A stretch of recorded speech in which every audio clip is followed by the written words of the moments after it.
강옥조 씨 부부가 사위 김건모의 최근 사건과 관련해 참담한 심경을 토로했다. 지난 21일 한 언론 매체에 따르면 장 씨와 그의 아내는 앞선 19일 진행된 인터뷰에서 경사나고 행복해야 할 텐데 그러질 못하니 부모 마음이 얼마나 힘들겠냐고 밝혔다. 장 씨 부부는 이날 인터뷰 도중 연신 한숨을 지은 것으로 알려졌다. 특히 장 씨는 굳은 표정으로 답변을 꺼린 것으로 전해졌다. 장 씨의 아내는 우리가 답답하다고 무슨 말을 하겠나. 자꾸 회복되어서 나오고 안 좋은 이야기도 더해지니까 지금은 어떤 소리를 해도 도움이 안 된다며 60여 년을 살았는데 세상이 무서운 건 이번이 처음이라고 토로했다. 또 강 변호사에 대한 질문에는 세상에 부모를 가진 사람이라면 강용석 씨는 사람이라면 그거는 정상이 아니라니까 라며 분노를 표출했다. 한편 김건모 성폭행 의혹을 처음 제기한 가로세로 연구소는 김건모 아내의 과거 사생활까지 폭로하면서 누리꾼들의 역풍을 맞았다. 한밤 가수 김건모가 의혹에 대해 입장을 밝혔다. 최근 방송된 SBS 본격 연예 한밤에서는 최근 논란이 된 김건모 성추문에 대해 다뤘다. 앞서 2019년 12월 6일 유튜브 채널 가로세로 연구소는 2016년 8월 유흥주점에서 일하던 A씨가 김건모에게 성폭행을 당했다고 주장했다. 이후 A씨는 같은 달 9일 강용석 변호사 등을 통해 서울중앙지검에 고소장을 제출했고 강남경찰서가 수사를 진행하고 있다. 이에 김건모는 명예훼손과 무고 혐의로 A씨를 강남경찰서에 고소했다. 한밤은 김건모가 출두 직후에는 취재진의 질문에 묵묵부답이었으나 경찰 조사가 끝난 뒤에는 미리 준비한 듯한 입장을 밝혔다고 전했다. 김건모는 국민 여러분께 심려를 끼쳐드려서 진심으로 죄송하다며 경찰에서 성실히 답변했고 하루빨리 진실이 밝혀졌으면 좋겠다. 경찰에서 성실히 답변했고 하루빨리 진실이 밝혀졌으면 좋겠다. 추후 또 조사를 원하시면 다시 와서 조사를 받을 의향이 있다고 말했다. 이어 한밤은 경찰 조사에서 김건모가 어떤 진술을 했는지 전했다. 한밤에 따르면 김건모는 당시 유흥업소에 간 사실은 인정했지만 성폭행 혐의는 부인했고 고소인 A씨와 술집에서 만난 적도 없다고 주장했다. 김건모는 유흥업소에서 A씨와 동석하지 않았고 100만 원이 결제되는 술집 영수증을 제출한 것으로 전해졌다. 김건모 측은 유흥업소에서 여성 도우미와 단 둘이 술을 마시려면 이보다 더 비싸게 결제했을 것이라고 주장했다. 또 김건모는 당시 유흥업소 근처 폐쇄회로 TV를 증거로 제출해 A씨가 언급한 배트맨 티셔츠를 입지 않았다고 밝혔다. 방송에 출연한 법률 전문가는 성범죄 같은 경우에는 은밀한 곳에서 이루어지고 어느 정도 시일이 지나면 증거를 확보할 수가 없기 때문에 피해자의 진술 외에는 다른 증거가 없는 경우가 많다며 결국에는 피해자의 진술이 사실이냐 여부를 다투게 되고 김건모 씨 측 입장에서는 이 주장 자체가 사실이 아니라는 것을 입증하려고 노력을 할 수밖에 없다고 설명했다. 가로세로 연구소 김용호 기자가 김건모 아내 장지연과 이병헌의 동거 사실을 폭로해 물의를 빚고 있다. 김건모 장지연 부부와 이병헌 측의 법적 대응이 궁금하다. 이민전과 결혼해 살고 있는 이병헌은 곧 영화 개봉을 앞두고 있다. 2020년 1월 18일 가로세로 연구소는 대구 엑스코에서 회원들을 대상으로 강연회를 열었다. 가로세로 연구소는 강용석 전 한국당 위원과 김세혜 MBC 기자가 설립한 유튜브 채널로 애국 보수 컨텐츠를 방송하고 있다. 대구 강연은 입장료가 5만 원으로 적지 않은 금액이나 1,000여 명이 참석해 큰 호응을 얻었다. 가로세로 연구소의 김용호 기자가 김건모 아내 장지연 위 과거를 폭로해 연애 뉴스를 뜨겁게 달구고 있다. 돈 없는 일반인 사생활 털기라는 비난이 폭주하고 있고 김건모 측은 법적 대응을 고려 중이라고 밝혔다. 사건의 발달은 김용호 기자가 대구에서 열린 한 강연회에서 김건모의 아내 장지연이 결혼 전 이성 관계가 복잡했다. 취재해보니까 유명하더라.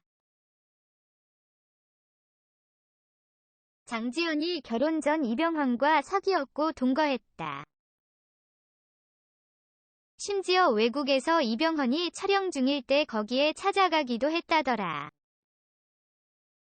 이병헌을 만날 때 주변에 자랑을 많이 하고 다녔다라고 폭로한 것. 이병헌을 만날 때 주변에 자랑을 많이 하고 다녔다라고 폭로한 것. 여기에 김세혜 전 MBC 기자는 지금 그 여성은 다른 남성과 결혼을 한다고 뉴스에 나온다고 언급을 하였습니다.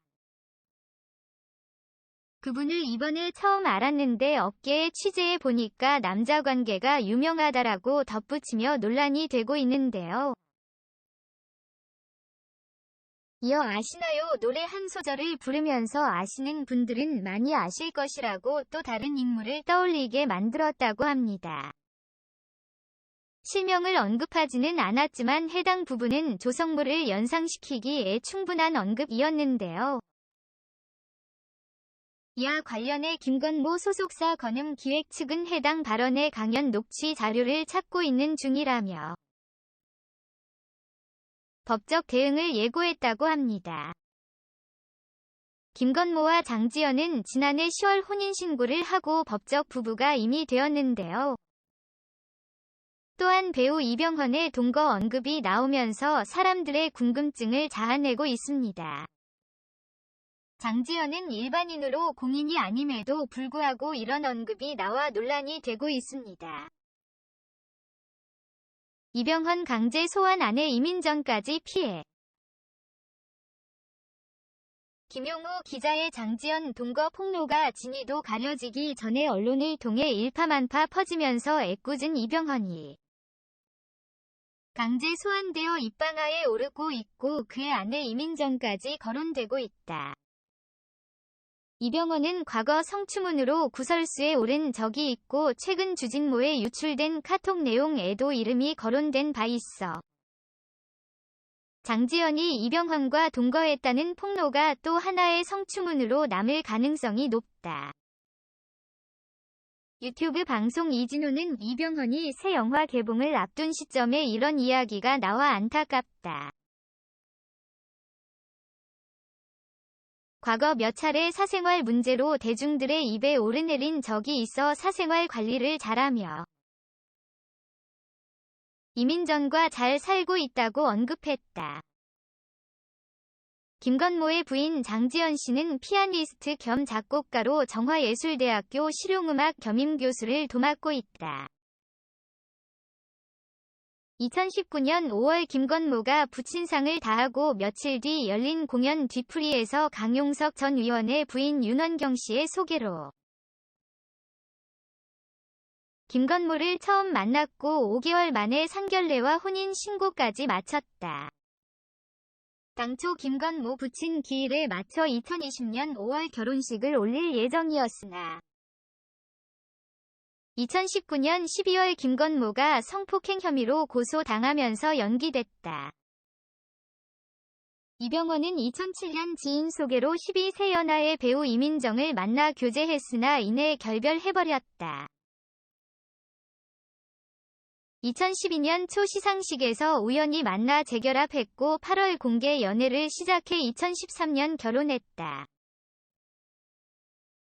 이병헌은 2003년 3월 SBS 드라마 올인에 함께 출연한 인연으로 12세 연하의 배우 송혜교와 연인관계로 발전해 결혼설까지 됐으나 2004년 7월 결별했다.